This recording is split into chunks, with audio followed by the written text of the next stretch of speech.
On Talking with Dr. Donna, we focus on 4 pillars of health to help build a generational health network to end the cycle of premature death in the Black community. I created Talking with Dr. Donna as a way to educate as many people as possible and give accurate information from a trusted physician.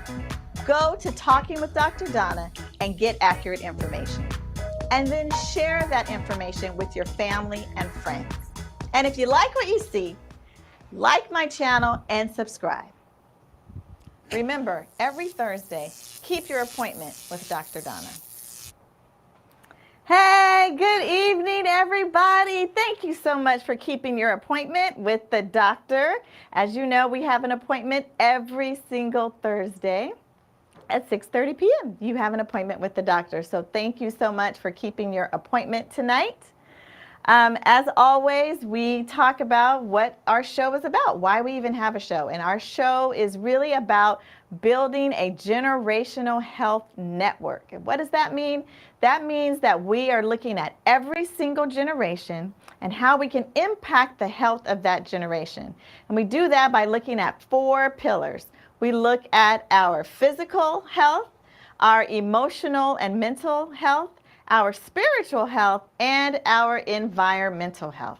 As I firmly believe, if we pay attention to those 4 pillars of health, that we are going to end the cycle of premature death in the Black community here in America and across the diaspora. So thank you for being a part of our Generational Health Network. Good evening. I see you out here. Make sure, as always, we're live. So if you have any questions tonight, I want you to make sure that you put them in the chat section and we will try to get to your questions tonight. All right. So tonight we're talking about our babies. In addition to October being Breast Cancer Awareness Month, it's also SIDS Awareness Month or SUID Awareness Month. And it's important that we pay attention to this issue in our community. Now you might be saying, oh, Dr. Donna, I kind of like your little outfit tonight. And the reason I wore it, I'm very deliberate. The reason I wore it is because this is a 70s outfit.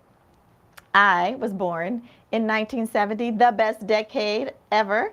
And the reason I'm dressed in the 70s is because one of the things that we talk a lot about when we talk about sudden infant death syndrome is about what we used to do when we raised our kids, what we used to do. Well, why do we have different changes? Why are we doing something different? When I had my kids, I did blah, blah, blah. And I wanted to just be reminded that what we did in the 70s, what we did in the 80s, what we did in the 90s is not what we are doing right now.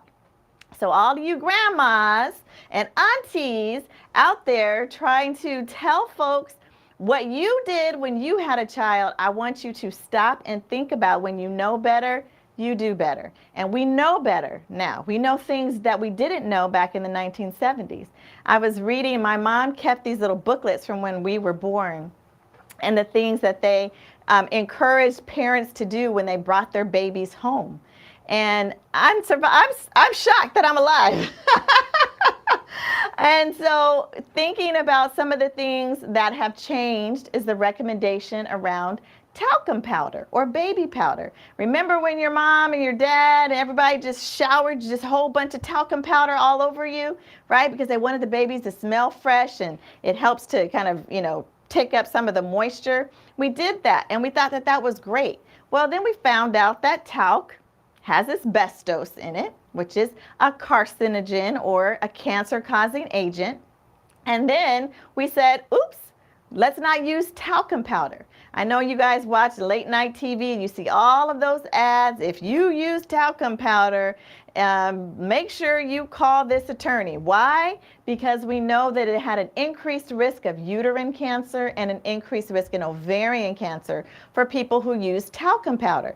So back in the 70s, we sprinkled that all over ourselves. But now in 2022, we know it's not safe. It's the same thing that we're going to talk about tonight when it comes to SIDS or SUID. Okay, so that's why we're talking about our babies tonight. So let's do some definitions first and foremost, okay? So you may hear me use SIDS and SUID interchangeably tonight, and I want to tell you why, because I'm going to give you a definition. So SUID is called sudden, unexpected infant death. Okay, sudden, unexpected. That U is really important because these are children that are healthy, that don't have any congenital, birth defects. They were born normal, born healthy, and we expect them to do well. But instead, these normal, healthy babies are dying before the age of 1. So that's what SUID is, sudden, unexpected infant death. And there's different terms, but it basically means that under the age of 1, if a baby dies unexpectedly, and we don't have an obvious cause. So there's no obvious trauma, for example, or no obvious heart issue, or no obvious, the baby got into some medicine that they shouldn't have, and so you see it all over their face. There's nothing obvious at the time that the infant dies to tell you why the infant died. And so that's why it's sudden, unexpected infant death. But that's the umbrella term. So that's like the big overarching term. But underneath that, there's 3 different common types of sudden, unexpected infant death. So SIDS, which is what most people are used to hearing, which is sudden infant death syndrome. That is, again, sudden infant death. All of these deaths are occurring for infants that are less than a year old. Over a year is not considered a part of SUID or a part of SIDS. So under a year of age, sudden infant death syndrome is SIDS. Then there's unknown causes, and then there's deaths from accidental suffocation and strangulation in bed. We're going to talk about how we're going to decrease the risk factors, because this whole show, my whole show, is always about giving you information and then what are we going to do about it. So we're going to talk about what are we going to do about it. So why do we even have a conversation about sudden unexpected infant death? It's because about 3,400 babies, 3,400 babies are dying from this every single year. Now that doesn't seem like a lot. It's definitely less than in years prior. We're doing a pretty good job of not having our babies die before the age of 1, but we still have 3,400 babies who are dying unexpectedly, and that's still a lot. That was your baby, that was your child, and you had lost that child from an unexplained and unexpected death. It's extremely traumatic, and of course, it is traumatizing for the family. Pause. Like I said, I'm a mom, so I have multiple things that we have to do. Could you please let Zach know that his food is here? My son. Got to feed the babies, right? Got to feed the baby, save the baby. So my baby needed to eat while mommy does her show. Okay, so although our rates of SUID have declined, thankfully, since the 1990s, and particularly, I'm going to show you a graph of this a little bit later, but prior to 1994, we didn't really have a huge campaign about how to keep our babies safe. Babies were dying. We didn't know why babies were dying, but we didn't really have an effort around what can we do to reduce those risks. So in the 1990s and 1994 actually is when the safe the campaign began for Back to Sleep. You guys remember that campaign? That started in the 1990s. And since then, we've seen a dramatic decline in the number of babies who have died suddenly and unexpected. But here is the piece that is disturbing, in that even though the big numbers of our children have declined, what we're seeing is that Black babies and babies who are Asian and Pacific Islander and Native Alaskan, that our babies are dying 2 to 3 times more often than babies of other ethnic groups. That's whites, that's Asians, and the Latinx population. So that's disturbing, right? And I think about Even in the 70s, right? Again, going way back to the wonderful decade in which I was born, the babies, we didn't have such a big disparity in the babies that were dying. But now our deaths are decreasing, but who's dying more often are still our black babies, black and brown babies. So when we think about what's the most common cause, so again, remember in the SUID, there are the three categories, right? The sudden infant death syndrome or SIDS, unknown, where just really never figured it out, and the accidental suffocation.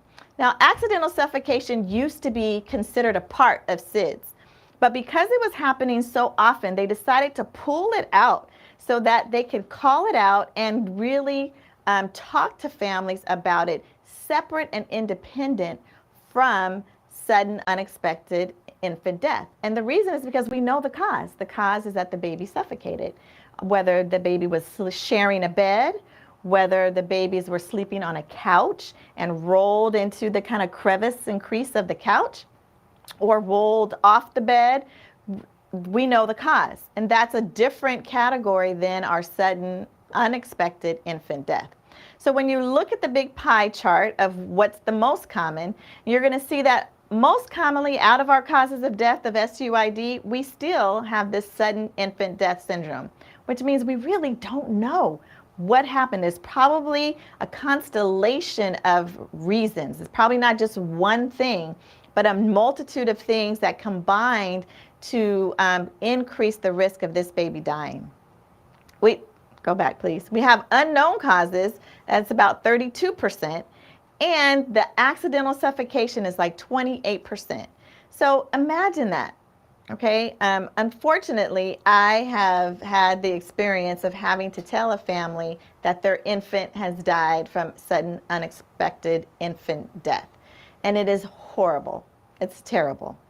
And so tonight, I really want to give you some tips and some understanding about what we can possibly do to help to stop this.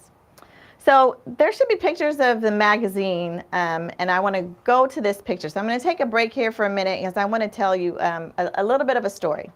So when I was the chair of the department at Alameda Health System at the Highland campus, we, and I first kind of really learned and thought about the disparities between our babies and that our babies were dying, and recognized that in our own unit, which predominantly served black and brown babies, that we did not have what I call a safe sleep program. So we talked about safe sleep once the baby was born and you came over into the regular well baby unit and you were getting ready to discharge. We gave you a little booklet, and in that booklet there is tons of information about all sorts of things, and having safe sleep was a part of that booklet. But what I wanted to do was to call more attention to it and to really say, I want people to understand this. I want people to acknowledge this. And what better time than when you're actually in the labor part of your delivery, when you're waiting and you are just kind of looking around your room, you can be reading materials.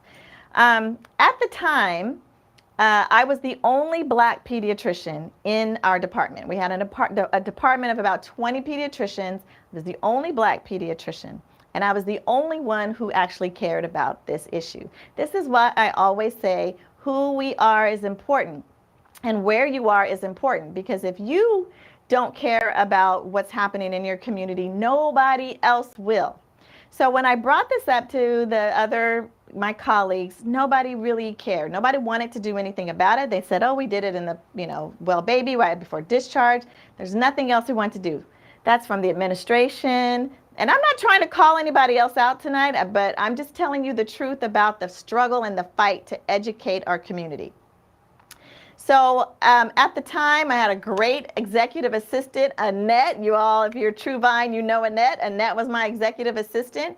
And she was like, I'm on your team, whatever you need. And so she and I single-handedly created this safe sleep program for the babies at Highland Hospital. And we put information in the labor and delivery rooms. We put information in the neonatal ICU. We put information in the well baby units.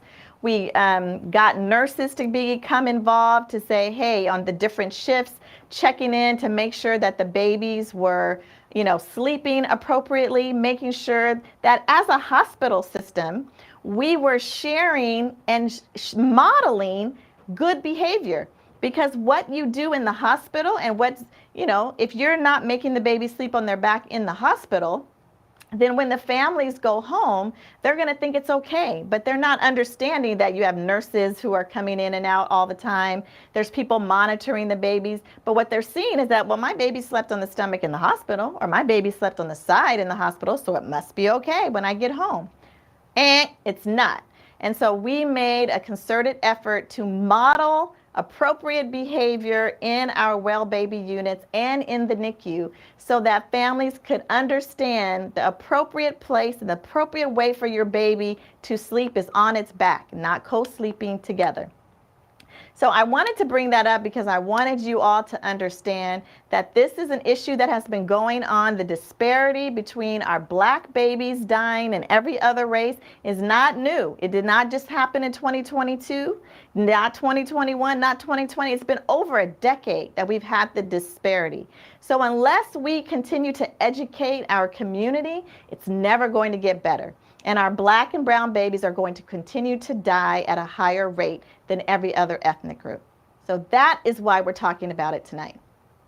So let's talk about what you should not do, because this is going to increase the risk of your baby having SUID, an unexpected death. Smoking. And that's any kind of smoke. That's whether you are tobacco smoke, where you're vaping, whether you're doing, weed, you're rolling it yourself, whatever you're doing, anytime that you're allowing smoke to be around your baby, you are increasing the risk of SUID. Heat. So the baby being overheated. So if the room is too hot, or your baby is in, your grandma's, right? From Louisiana, my folks, my family, you got a onesie on, and then a t-shirt on, and then a blanket on, and the baby has to be wrapped because the baby can't be cold. Well, we realize that having your baby too hot increases the risk. So you don't need to have your baby wrapped up like that. You set the temperature in your home, and your baby should be fine with just a onesie. Using any drugs or alcohol. And now I should say drugs or medications or alcohol, right? So there's the stuff that you shouldn't be doing, like, the heroin, the meth. That's the drugs that you should not be doing for any reason, but particularly if you're taking care of a newborn. And then there's the alcohol, right? So these illicit drugs that alter your mind, alter your perception, alter your ability to really think clearly. All of these things increase the risk of unexpected infant death. But also medications. So unfortunately, there's a horrible case that happened in a hospital in Washington where a mom was right after a C-section. And of course, she was in pain, so they gave her pain medication. And that pain medication, of course, made her drowsy and sleepy, as pain medications do. And she was sleeping with her baby in the bed, and she went into a deep sleep, rolled over, and her baby died in the hospital. That is why the modeling of behavior is so important in the hospital, so that people know what to do when they go home. So it's not just illicit or substances, but it's also medications that you might be taking that might make you sleepy, that might make you not be able to make great judgments. And then co-sleeping. Now I know, don't be throwing rockets and bullets and ninja darts at me right now, but co-sleeping increases the risk. And the reason it does is because when you're asleep, you don't know where your baby is, right? And I know so many of us co-slept with our babies, particularly if you're breastfeeding. I mean, it just is the easiest thing to do, to put your baby on your breast, and then you fall asleep and the baby falls asleep and everybody's happy. But that co-sleeping increases your risk of having sudden unexpected infant death. And my philosophy is, if you don't have to do it, why increase your risk? If it's not necessary, why take that risk? Because while there may have been plenty of other children in your family that co-slept with their parents and nothing happened, what and how are you going to feel if that baby that does die is yours? So the co-sleeping needs to stop, okay? Those are increasing the risks of sudden unexpected infant death. Now, what can we do to, let's look at, I think that we have a graph, right? I want you to look at this trend because I talked about when we decided how, so we know these things are happening. We know the babies are dying, but what do we do about it, right? Like people are trying to figure out what do we do about it. And so, like I said, in 1994, the Back to Sleep campaign began, right? The American Academy of Pediatrics came out with some sleep recommendations in like 1992.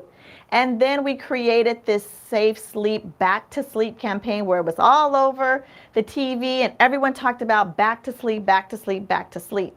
And if you look at this graph, you can put it back up for me. If you look at this graph, you see that blue line and that purple line and how high it is in the terms of the number of births, the number of babies who were dying before the age of 1 in 1990.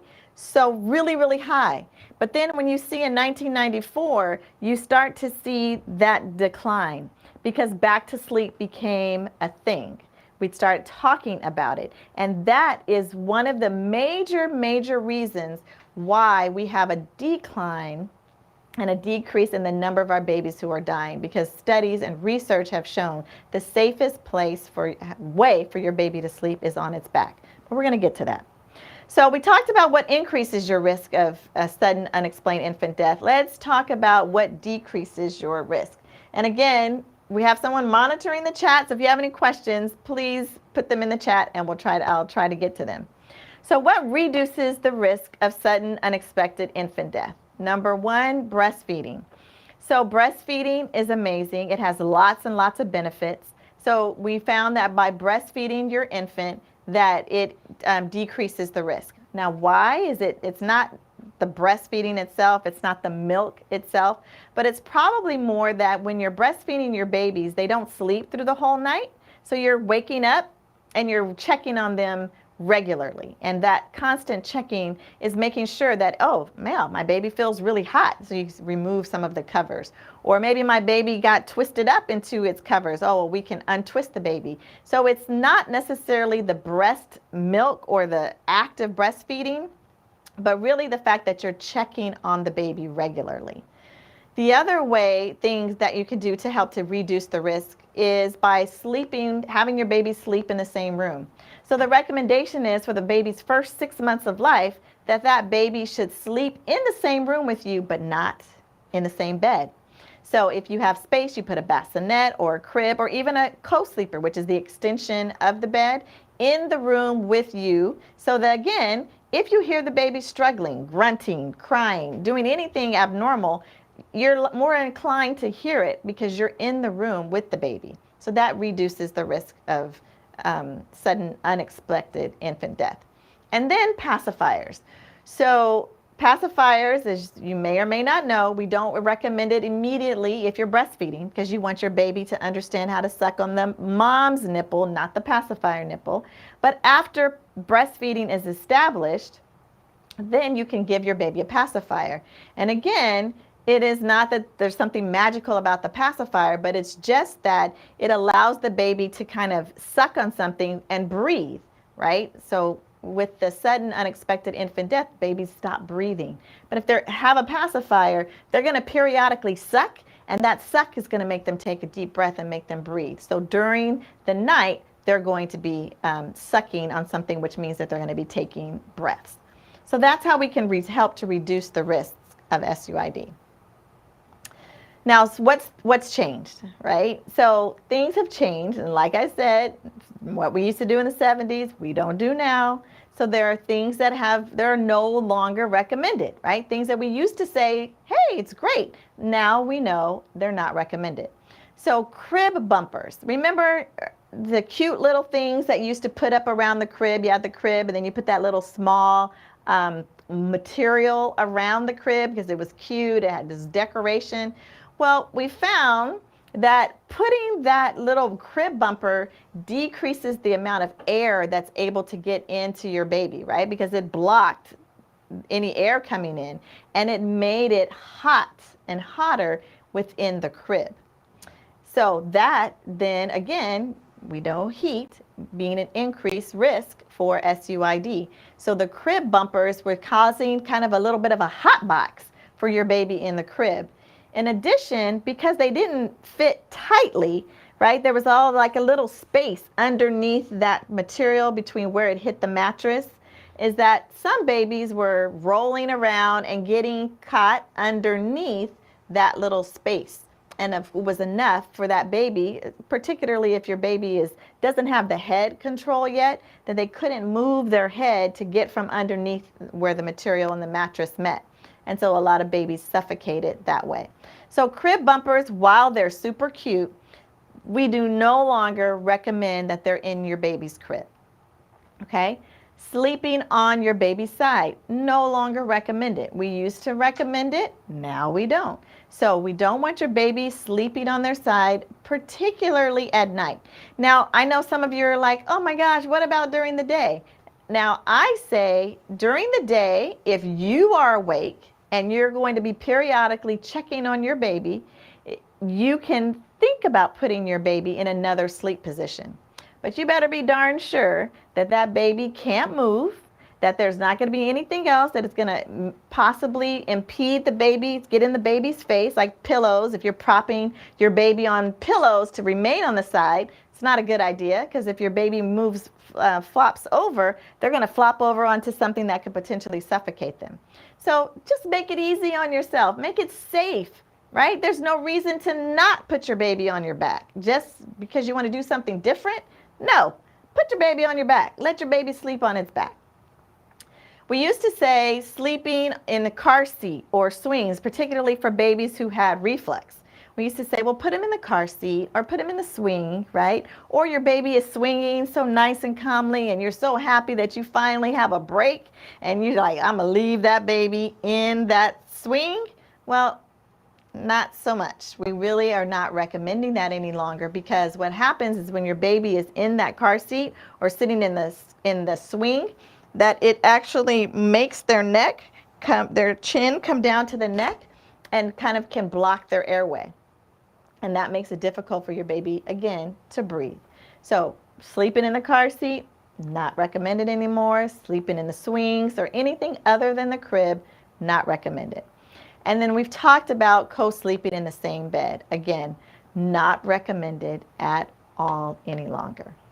Okay, so next, let's think about what we can do, right? So we've talked about what increases your risk, what decreases your risk, and what we no longer recommend. So the simplest way in which I can give you a message to share with your family and your friends and your loved ones who have newborns are the ABCs of safe sleep. A, B, C. So that means that your babies should sleep alone. A, that's the A, alone.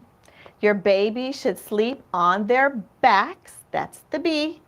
And your baby should sleep in a crib. That's the C. A, B, C, alone, on their backs, in a crib.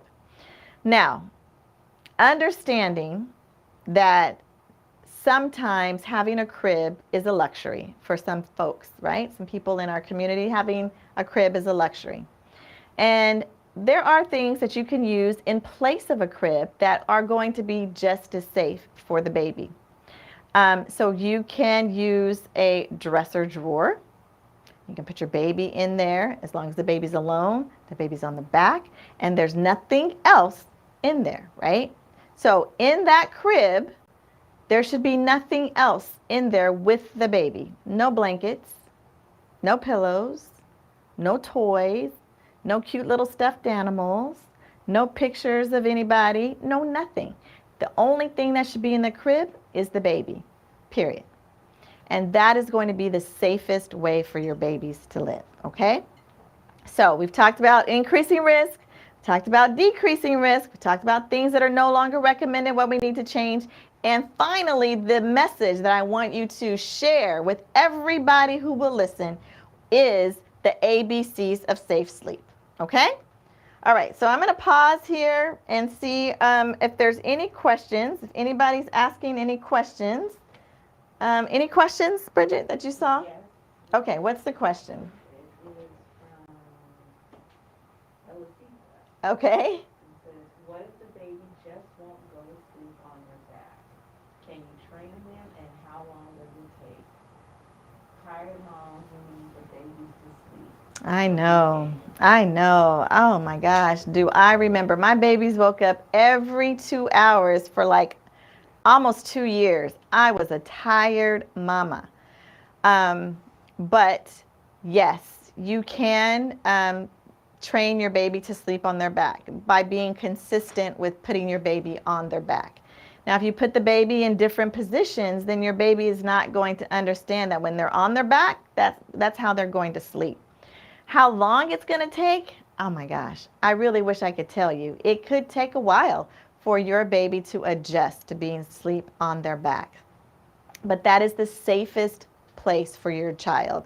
And the safest position is for the baby to be on their backs. So I would say just keep trying. Rock your baby to sleep. You can hold your baby. And then when your baby seems like they're asleep, put them in the crib on the back and just keep doing it. Babies are very much about a routine. So if you put the baby on the back and then in 5 minutes, if they do a first little whimper, you come pick them back up, guess what you just taught that baby?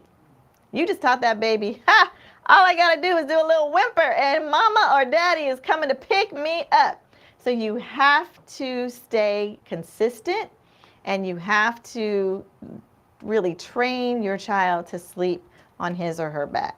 So I wish I had something better to tell you, some magic potion, pill thing that you can do, but it really is all about consistency and repetition. Whatever you continue to do, that's what your baby's going to get into the habit of having.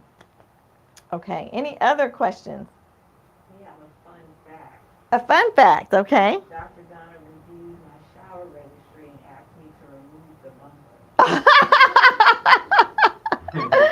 Whose shower registry? Oh, but that was the net, huh? I sure did. I was like, nope, take that out. You can't have that in your registry.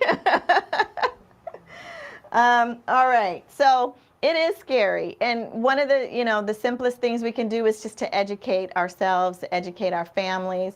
Because if, people don't know. They don't know what they don't know. But now you know because you've listened.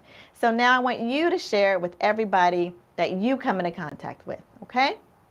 ABCs, that's it. That's all you got to remember. ABCs of safe sleep. That is going to help decrease the risk of our babies dying. The more we talk about it, the more we educate our community about it, the more we can really change that disparity that's happening to our babies who are dying more than other races in their first year of life.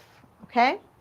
All right. So, here on Talking with Dr. Donna, we always have a food of the month. And we do the food of the month because we want to build generational health. And the way we build generational health is by making sure that we're healthy. And how are we healthy?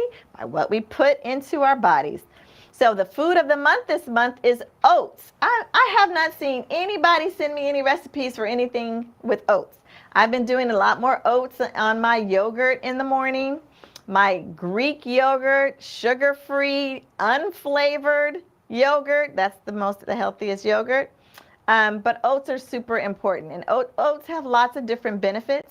And last week we talked about the oxidative stress and the reason why it's so good to have oats because of the removal of free radicals, which helps to scavenger all of those things in your bodies that increase the risk of you developing certain diseases that are inflammatory as well as cancer.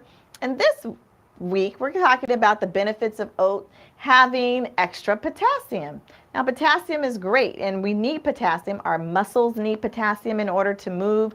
Our heart needs potassium in order to pump because after all, our heart is just a big muscle. So potassium is very beneficial.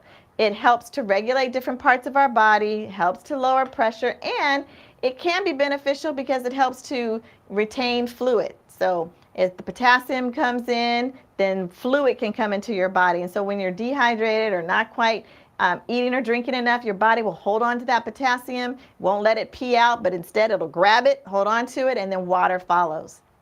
So oats have all of these benefits. And then again, last week we talked about the oxidative stress and the benefits of having these free radicals removed from your body. This week we're talking about the importance of having potassium, and oats are high in potassium, so it helps you there. If you're taking medication, right, that lowers your potassium, eating oats can be a part of helping you to maintain your potassium. So some of you might be on what's called a diuretic, and that diuretic depletes your potassium. You eat some oats and you can help to rebuild your potassium in a healthy way. Okay, so show me some recipes. Show me what you're doing this month with oats, and really try to get your body to have something that it may not normally have. Okay? All right, as a reminder, we're still in October. We know October has a multitude of things. We've talked about it being SIDS Awareness Month. It's also Breast Cancer Awareness Month. And you know, for this month, I cannot go through any of my shows without giving honor and homage to my mom, who died from breast cancer. And so giving a shout out and loving memory to my mother, Donna White, who was diagnosed at the age of 75. So this is what I always tell people. As long as you have breasts, you have the ability to have breast cancer. And so it's important to always check your breasts. My mother found her breast lump doing her monthly self-breast exam. So that tells you how important it is to continue to do your breast exams even until you no longer are here. So in loving memory to my mom, who constantly reminds me to remind everybody of the importance of self-breast exams. And then, of course, honor to my aunt Leona, who is a 2-time breast cancer survivor, my aunt Darlene, who passed away in the 80s, way before the advent of all of the chemotherapy drugs that help to keep folks alive, and her daughter, Teresa, my cousin, who is currently diagnosed with breast cancer and going through her breast cancer journey, but is doing well, and we expect her to kick cancer's butt, right? So don't forget, do your self-breast exams. Remember that breast cancer continues to kill 1 out of every 8 women in the United States. So it is still very prevalent. All right? All right, that's it for our show tonight. Remember that you have an appointment every Thursday at 6:30 p.m. with the doctor. Don't miss your appointment. Keep your appointment. And remember that we are building generational health. Every single generation, my generation, the generation behind me, generation above me, we are building that health, because any change that you make for your better in this generation can impact the next 4 generations. So what you do now matters. All right, until we see each other next Thursday, take care of yourself, take care of your family, and remember to share the message of ABCs. See you next week.